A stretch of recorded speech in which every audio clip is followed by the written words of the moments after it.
d'ailleurs, Dieudonné aussi, vous l'avez découvert, vous l'avez tweeté, un mail qui vous concerne directement, puisqu'il est dit que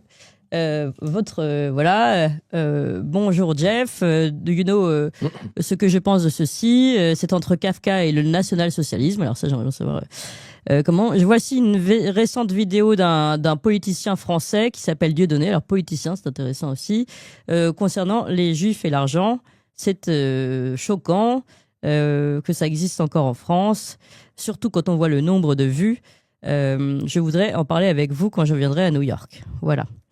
Et il se trouve, Dieudonné, que c'était juste avant le début de votre mise au banc, en fait, de la société française. Est-ce que vous voulez bien réagir à cela en direct avec nous? Alors là, je suis encore dans un temps de sidération, effectivement, par rapport à ce qui vient de se passer. Mes avocats et moi-même, on travaille à une contre-attaque. Une contre-attaque. En réalité, c'est aussi une situation ubuesque, quoi. C'est-à-dire comme quoi il faut rester bien éveillé jusqu'à la fin du film. C'est-à-dire que tout d'un coup, la lumière s'est mise sur les coulisses et on s'aperçoit et on commence à comprendre qui était à la manœuvre de ce lynchage historique, cette censure impitoyable, puisque encore ce week-end, c'est 6 arrêtés préfectoraux, c'est l'intervention des forces de l'ordre sur instruction donc du Manuel ministère. Valls. Ouais, de la loi du ministère de l'Intérieur, il a à l'occurrence, mais encore aujourd'hui.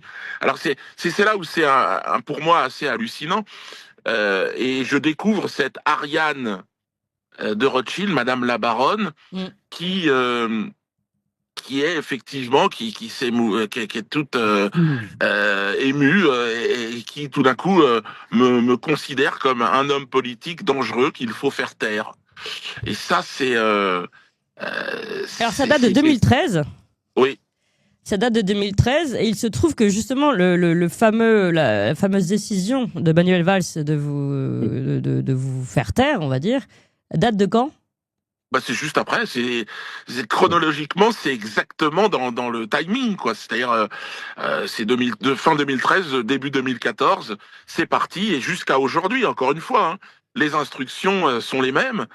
On est venu m'interrompre sur scène, encore ce week-end. On me prend mon matériel, on me le rend, on saisit mon bus. Enfin, il y a vraiment une volonté incroyable. Et je découvre que je suis considéré par Madame de Rothschild comme un homme politique français qu'il faut faire taire. Alors, moi, j'ai pris le parti d'en rire depuis le départ. Et je crois que faire taire le rire, c'est une erreur.